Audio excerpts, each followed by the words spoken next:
Okay, let's dive right into this. Welcome to this explainer. Look, if you've just started playing Padel, you're probably already completely hooked, right? It's insanely fun. But just like any sport, beginners tend to make the exact same small mistakes that kind of just kill their progress. So today, we're going to totally transform your Padel game. We'll be unlearning those bad habits, mastering foundational footwork, and unlocking the strategies that actually win matches. So why do so many beginners lose points before a rally even really gets going? Well, if you ask any Padel coach, you're going to get a pretty surprising answer. It's actually not your technique, and it's definitely not a lack of raw power. Believe it or not, most of those early mistakes stem from exactly where you stand and how you think. Yep, your court positioning and your mental approach decide way more rallies than how cleanly you strike the ball. Which brings us to Section 1, the Padel mindset. See, a lot of tennis players step onto a Padel court and just try to blast these hard, flat shots from the baseline like they're John McEnroe or something. Or worse, they end up smashing the ball directly into the glass.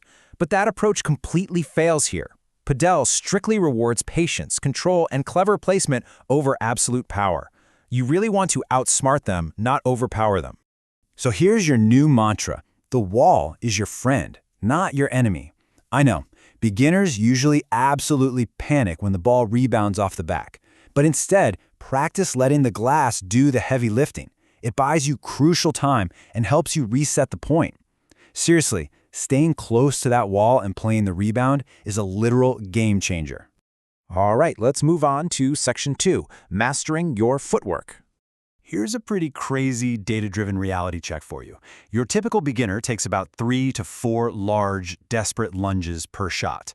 And if the ball takes a weird kick, they're completely stuck. But a pro? They're taking 6 to 8 small adjustment steps.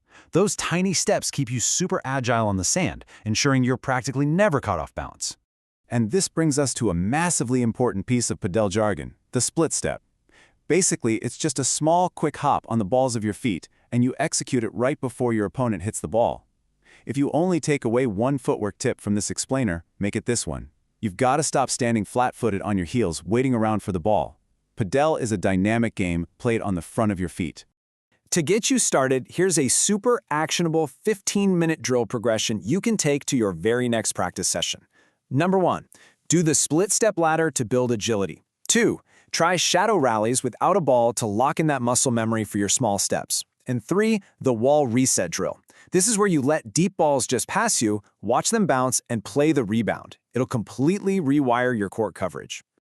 Up next is Section 3, the strategic serve. Let's quickly outline the official rules, because honestly, beginners give away way too many free points here. Your serve absolutely must be underhand, hit below waist height, and you only strike it after the ball bounces. And crucially, you have to stay behind the service line. You wouldn't believe how many players lose points just by stepping on the line or losing their balance trying to add some crazy unnecessary power. And this brilliantly illustrates our main serve strategy. Aim deep right toward the side glass. A serve landing super close to the wall just forces an incredibly uncomfortable return. Always remember, your serve isn't about hitting a flashy ace, it's a setup shot. It's meant to buy you the time you need to sprint forward and take the net. Let's zoom out a bit for Section 4, Court Positioning Secrets. Get ready for a massive statistic. Roughly 70% of all Padel points are won at the net. Let that sink in for a second. The entire fundamental game is just a relentless strategic battle to take the net and keep it. The net team gets to attack, while the baseline team is really just trying to survive. Now, to navigate that battle, you need to know the 4 basic court zones. The net is your attack zone. The baseline is defense, and the back glass is for recovery. But you really need to pay attention to the midcourt. This is the danger zone, often called no man's land. Consider this a massive warning. Never get stuck here. You're way too far back to attack and way too close to defend. You either commit fully to the net or you stay at the baseline. So this begs a pretty huge tactical question, right? If the net is where you win all the points, but you're currently stuck back at the baseline, how on earth do you take the net from your opponents without walking forward and immediately getting smashed into oblivion? Well, the answer is the lob. It is literally the master key that unlocks the whole game of Padel. Hitting a deep, high lob completely forces your opponents to retreat back to the glass. And while they're scrambling backwards, you and your partner just sprint forward to claim that net. Actually, over 30% of your shots from the backcourt should be lobs. It just resets the entire point right in your favor. But wait, what happens when you have the net and they decide to lob you? Enter the bandeja. This is a very controlled overhead shot and is used specifically to hold your net position without ever letting the ball bounce. You basically step back, play the overhead deep into their court, and maintain your dominance.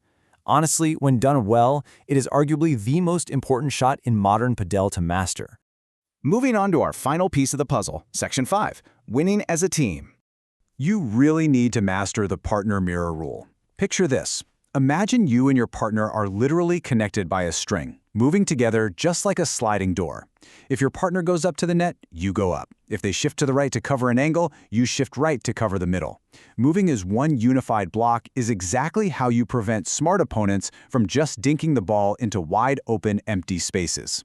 And speaking of the middle, here is your golden rule of safety. Try to hit about 80% of your drives and serve returns straight down the center of the court. Hitting right down the middle hugely reduces your margin for error against those tricky sidewalls. Plus, it brilliantly creates all sorts of confusion between your opponents about whose ball it actually is. But because that middle area can cause so much confusion, you and your partner have to communicate constantly. Unlike tennis, Padel requires almost non-stop talking. You gotta loudly call mine or yours, decide before the match even starts who is going to take those tricky middle balls, handle the lobs together, and always encourage a really positive mindset. Just try to reconnect with your partner after every single point. It all comes back to this ultimate Padel truth. Padel is not won with winners, it's lost with unforced errors. You kind of have to check your ego at the door, focus on just not missing, and rely heavily on teamwork over any flashy, aggressive shots. Just keep the ball in play. So I'll leave you with this final, provocative thought to take into your next match.